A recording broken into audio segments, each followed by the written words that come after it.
ମୁଁ ଆଜି ଜୟ ଜଗନ୍ନାଥ। ମୁଁ ଆଜି ଆସିଛି ମୋର ବିଲ ଆଡ଼େ କେମିତି କ'ଣ ଚାଷ ଚାଲିଛି।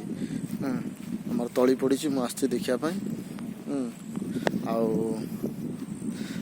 ବାପା କହିଲେ ଯାଅ, ତୁ ଯାଅ। ତଳିରେ ବିଲରେ ପାରା ପଡ଼ି ସେ ବିହନ ଖାଇଯାଉଛନ୍ତି, ସେ ଗଜା ଗୁଡ଼ାକ। ମୁଁ ଆସିଛି ଦେଖିବା ପାଇଁ। ଆଉ ଆପଣ ଦେଖନ୍ତୁ, ମୁଁ ବୁଲିକି ଦେଖୁଛି ଆମର ସବୁ କେମିତି ବିଲ ବି ଭଲ ବିଲ, ଭଲ ଚାଷ ହୁଏ ଏଠି। ଦେଖନ୍ତୁ କି ରକମ ବହୁତ ବଢ଼ିଆ ଚାଷ ଜମି, ମୂଲ୍ୟବାନ ଜମି।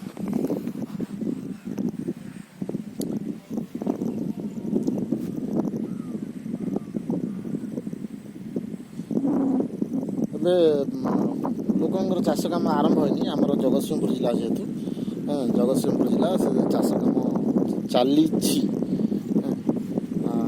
ଆରମ୍ଭ ଜଷ୍ଟ ହେଇଛି ବର୍ଷା ହେବା ଦ୍ୱାରା। ଦେଖନ୍ତୁ ଏଇଭଳି ହେଇଛି। ଏବେ ସବୁ ତଳି ପକାଉଛନ୍ତି ରୋଇବା ପାଇଁ ବିଲରେ। ଭଲ ଜମି, ବିଲ ଚାଷ ଜମି, ମୂଲ୍ୟବାନ ଜମି। ଯାହା ବହୁତ ରେଟ୍ ଅଛି ଜମିର। ଏଠି କିଣିବା ବହୁତ କଷ୍ଟକର ଜମି।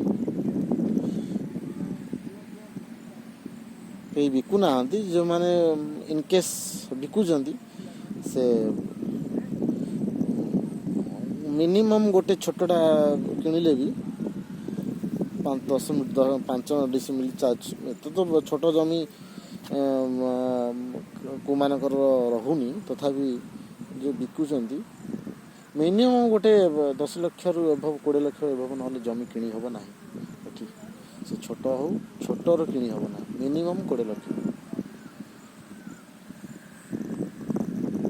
20 ଲକ୍ଷ ଟଙ୍କାରେ ବି ଦେବେନି। ମୁଁ ପୁରା କମ୍ ରେଟ୍ କହୁଛି। ଟିକେ ବିକୁନାହାନ୍ତି ବି।